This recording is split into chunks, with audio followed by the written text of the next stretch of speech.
Next देखिए आपके पास बाकी सारे क्वेश्चन भी बच्चों एज इट इज़ वैसे ही होने हैं। 21 क्वेश्चन में आपको कहा है आपने इंटेग्रल यही वाला कैलकुलेट करना है। सब क्वेश्चन के लिए इंटेग्रल सेम है, उसकी लिमिट सेम है, पाथ डिफरेंट बताई जा रहे हैं। जैसे यहाँ सब्सटीट्यूशन की बात बताई थी, यहाँ हमें बता दिया कि पहले 0 0 से 0 1 पे जाना है, फिर 0 1 से 1 1 पे जाना है। यानी पहली पाथ 0 0 से 0 1 की कैलकुलेट करनी है, फिर 0 1 से 1 1 की कैलकुलेट करनी है, और फिर एट द एंड दोनों को ऐड कर देना है। यहाँ पे पिछले क्वेश्चन की तरह आप देखोगे जहाँ जो चीज़ सेम आ रही होगी उसको फिक्स कर लोगे। जैसे कि देखिए यहाँ पे 0 था, यहाँ पे 0 था, तो दोनों जगह x 0 आप कहोगे x इक्वल टू 0 है, उसका डेरिवेटिव भी इक्वल टू 0 होगा। पूरी के पूरी इंटीग्रल में x और dx की वैल्यू पुट कर दोगे। सारे का सारा x का काम है तो लिमिट्स y की आती होती हैं, जिसकी सब्सटीट्यूशन हो उसके ऑपोजिट की लिमिट्स आती हैं। तो 0 से 1 आ जाएंगी, 0 की इंटीग्रेशन 0 होती है, इसलिए इसका आंसर 0 आ जाएगा। जब आप इसके सेकंड पाथ का काम करोगे वो 0 1 से 1 1 है। अब देखिए यहाँ पे y इक्वल्स टू 1 फिक्स था, तो y इक्वल टू 1 कर लोगे, इसका डेरिवेटिव लोगे वो 0 होता है।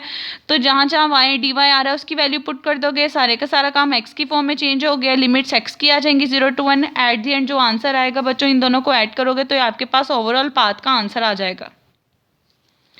इसके बाद नेक्स्ट देखें 22 क्वेश्चन है। 22 में भी आपको उन्होंने कहा आपने इंटेग्रल कैलकुलेट करना है उसी पाथ के लिए, लेकिन इस दफ़ा पहली पाथ 0 0 से 1 0 है, दूसरी पाथ 1 0 से 1 1 है।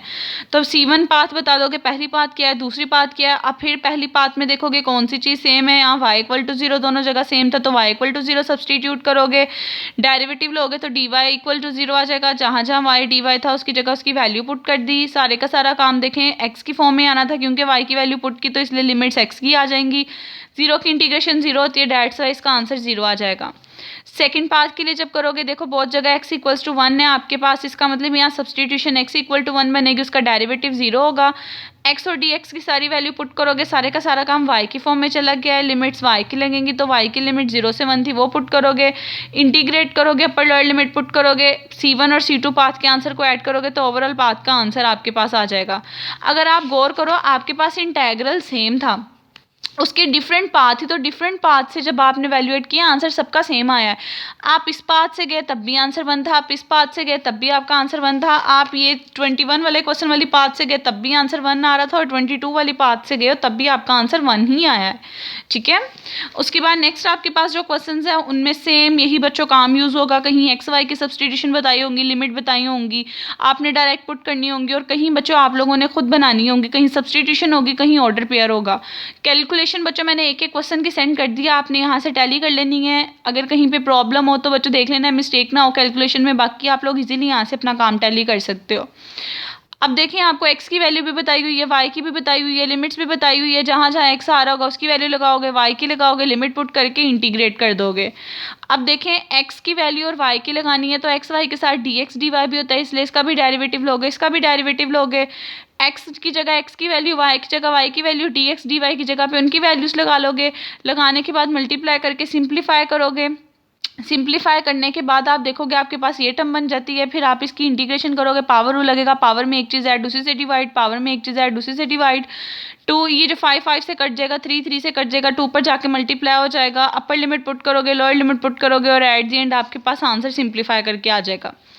24 क्वेश्चन भी सेम बच्चों 23 की तरह ही था। आपको x की वैल्यू बताई है, y की बताई है, लिमिट बताई हुई है, आपने x y की वैल्यू और लिमिट की वैल्यू पुट करनी है। यहाँ से डेरिवेटिव्स भी निकाल लेने हैं, dx का डेरिवेटिव, dy का डेरिवेटिव, उसके रिस्पेक्ट से सारी की सारी वैल्यूज पुट करनी है। सब्सटीट्यूट करने के बाद सिंप्लीफाई करना है, इंटीग्रेशन करनी है, अपर लोअर लिमिट पुट करनी है, तो बच्चों इजीली आपका आंसर आ जाएगा, और आपका आंसर 512/7 आना चाहिए।